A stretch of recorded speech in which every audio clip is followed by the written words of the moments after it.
Hello, friends. Nick Vargas here at the Source LGBT Plus Center. Again, continuing with our virtual center here during what would normally be our open hours.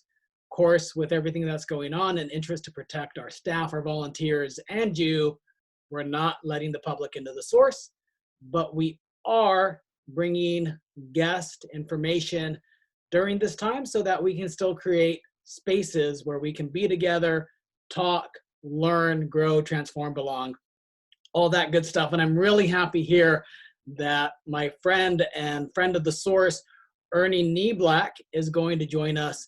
Ernie was our staff retreat facilitator this past December and did a great job with us all day down at the Space Yoga Center.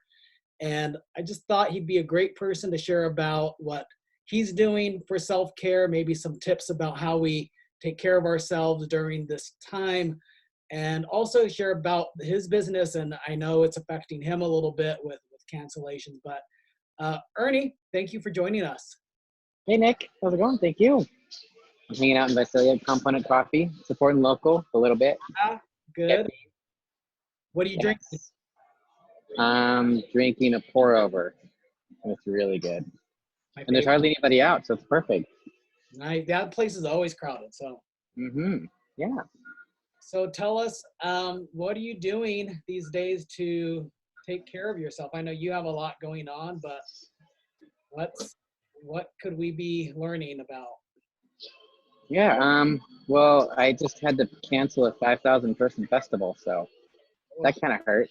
So I had a yoga festival that was going to happen up at China Peak and ski resort, and it was we just had to cancel it about 2 days ago. So that was where all my efforts were going, and now I have to kind of shift and figure something else out. So yeah, I have definitely been focusing on what to do with my time, and I'm sorry to hear that. That's, yeah, I know you've been working on that for a while, and that's not only income, but also, you know, a vision that you had that's on the back. Yeah, but we just shift gears, right? And it's for the better. So, yeah. So what do I do? Your question was, what do I do to stay sane? Is that the? Yeah, because you're not the only person. I've been here. This is a story I've heard from like travel agent friends and, you know, people in the service industry. How are you taking care of yourself? Like, I guess it's just how I always, I've been working from home for the last 15 years, and so it's not really new news to me, but maybe I could share some experience on that, because it's a different kind of taking care of yourself, because you can there's a lot of isolation, and you really have I have to get out there and talk to people, and if you can't get out there and talk to people, then I have to call people. I have to, I have a yoga practice, but everybody has their own thing. They go out, and if you get some exercise, or if you, just because you can't go into public places doesn't mean you can't go out to beautiful places. There's still lots of beautiful places to go. I was just looking this morning. One of the things I find that helps is just the really basic, like the mundane things. Like this morning, I cleaned my room. Because if you're spending a lot of time at home, I have to have a clean space. And I did my laundry, and I did some yoga, and one of the things that I found is really necessary, and maybe it's at an office, maybe it's not, but I have to sit down and figure out what I'm going to do for the day, because if I don't, then the day can quickly spin off in its own direction. So I had a to-do list of things that I want to get done during the day. And so far I'm on point, which is unusual. So yeah, those are the big things. But if I get kind of painted into a corner, then I think the biggest thing is to keep in contact with people, like you called me this morning. Actually, this is a perfect example. Like you called me this morning. It was at 9 a.m. and I was, it was so nice to hear from you, and like right now, a lot of us are at home, and it's really nice to hear from people. Like whether I left DC like 6 months ago, and I have a list of a mile long of people that I can call, but I never do. And it's really nice to just pick up the phone. That's been suggested to me in the past, is to call 3 people, and especially now, like you call them and just ask them how they're doing. There's no kind of transactional conversation. It's like just a call and say like, how's it going? It's nice to do that, right? Especially in our community, it's nice to kind of reach out. And yeah, so anyways, that I agree. Like I've heard that advice too. Like you're thinking about somebody, just reach. I was thinking about you a couple days ago, and then I need to call Ernie and see how he's doing. And so it's helpful, especially when so much of the information we're getting is so weird and maybe scary and unusual to hear. Just reach out and just, how are you doing with this? Tell me something besides the coronavirus. mm, So, yeah. so you spent your day, so cleaning, clean spaces, laundry, clean clothes, and yoga, clean spirit. That's, Yeah. what else are you doing? Actually, yeah, I watched a TED Talk. Actually, it was really interesting. It was talking about how it was a researcher that was doing research on longevity, and she was talking about the biggest factors that affect living a long life. And it was really interesting because, like smoking and drugs and, all the things that we think of, and cancer, even all those things that we think of that would be top on the list weren't. It was interesting that the number one thing was interacting with other people, like having sincere interactions on a regular basis with other people. Whether I'm an introvert, but I still need people. So it was a really interesting TED Talk. I'll send it to you. Yeah, I think I might have seen that one. That's the one with the Harvard study where they look at, like, it's a longitudinal study where they look at men over time, and those who had the most deep, meaningful relationships lasted longer. Is that? Yeah, yeah, exactly. I love that. Yeah, send it to me, and I'll post the link with on our webpage here for people to do. Oh, cool.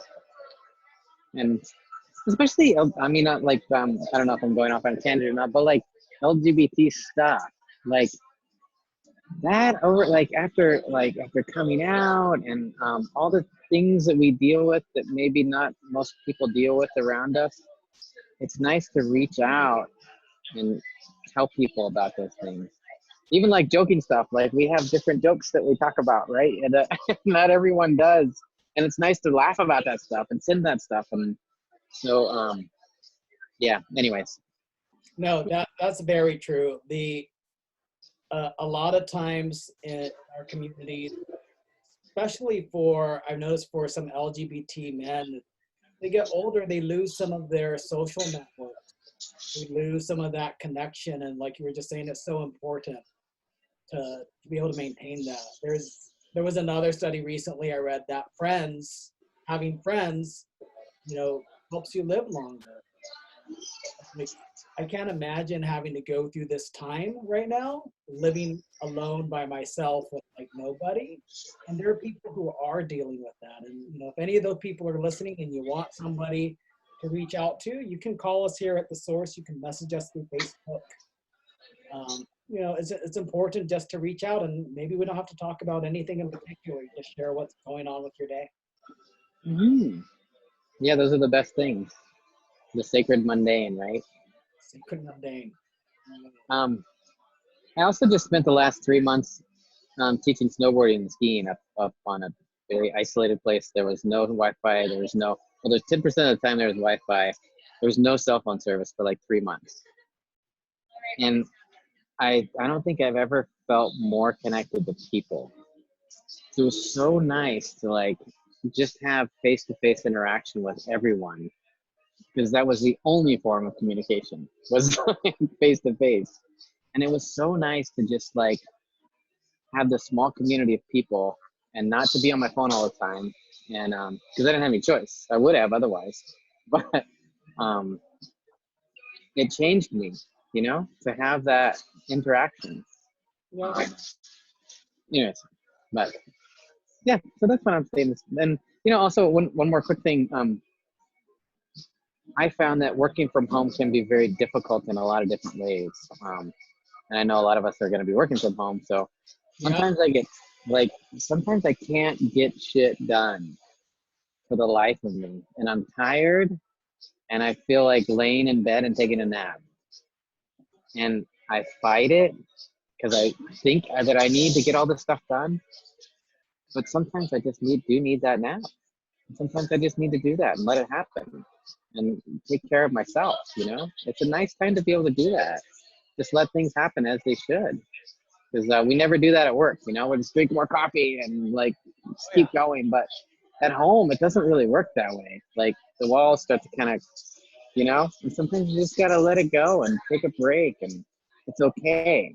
Yeah. Follow your natural energy cycles if you can. Yeah. Yeah. It's hard though. It's really hard because we want to just like push on and keep going, but it doesn't always work that way. So Yeah. No, you're right. I mean, this is potentially an opportunity for people to learn, maybe experience a new style of working and being that we don't normally get and may not hopefully get for a while. You know. mhm. Well, great. So, tell us about what you normally do when there isn't a virus that enters into the country. um, So yeah. So you're organizing a yoga conference, but generally you organize conferences, right? yeah I run an organization that designs, markets, and manages retreats for fitness organizations and yoga studios, and so that's been my day job for the last 6 months or so, and it's been sort of working out. I've focused a lot of our efforts on this festival, and so now it's shifted back to hosting small retreats for organizations and yoga studios and fitness studios. So we partner with studios and also partner with organizations like you guys. Um, I thought it was a lot of fun. We had so much fun on that retreat. We We did. did a retreat. And I mean, to those people listening, we actually, what we learned there with Ernie in that space and the way we did it is translated into a closer team and a more productive team in the months following.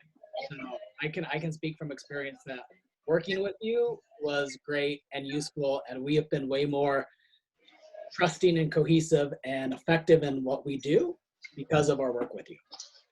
Good. That's exciting. That's really exciting. Yeah, and that's really what my organization I wanted to do was to offer space to be able to allow for change in people and organizations, and that almost sounds cliche, but it's a really really big deal. It's been a big deal to me in my life, and I wanted to be able to pass that on to other people. So that's what I've been doing, and I've had to refocus, just like most people have in the last couple of days, and but I'm yeah, I haven't always done that.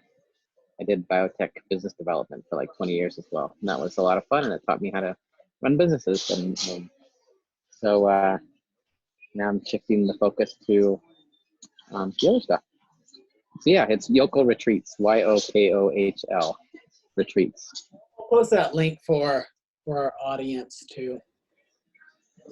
Um, any last thoughts or anything you want to share with us? We're with our here in our virtual LGBT center. Sure. I have a little something I could read to you. Yeah, please. All right, because I wanted to read something from this was one of the things that really got things kicked off for my organization, actually. Um, and there's two of them, though. I can't decide which one to read. You want to hear Mary Oliver? You know Mary Oliver. Familiar, but yeah, no. Well, tell us about She's her. really fantastic. Mary Oliver is a really famous poet and LGBT activist. She's lesbian, and Okay, yes. she's really, really fantastic. If you ever get a chance to read about her, she's amazing. She's from the Midwest, and so this particular poem was read in my yoga teacher training, and I loved it. It kind of sparked a lot of change for me. So it says, you do not have to be good. You do not have to walk on your knees for 100 miles through the desert, repenting. You only have to let the soft animal of your body love what it loves. Tell me about despair, yours, and I will tell you mine. Meanwhile, the world goes on. Meanwhile, the sun and the clear pebbles of the rain are moving across the landscapes, over the prairies and the deep trees, the mountains and the rivers. Meanwhile, the wild geese, high in the clear blue air, are heading home again. Whoever you are, no matter how lonely, the world offers itself to your imagination, calls to you like the wild geese, harsh and exciting, over and over, announcing your place in the family of things. That's called Wild Geese. I like it. Springtime, change, all that fun stuff. So, Thank you so much for joining us here at Source LGBT Virtual Drop-In Center. Again, I'm going to post a few links here with Ernie. And later today, in joining us in our virtual center will be Havala Forgi of Christ Lutheran Church, talking about what her congregation is doing, what other faith-based organizations are doing about services this Sunday, and how they're handling that. So thank you, Ernie, and we will be in touch real soon. thank you, Nick. Appreciate it. Have fun. Bye.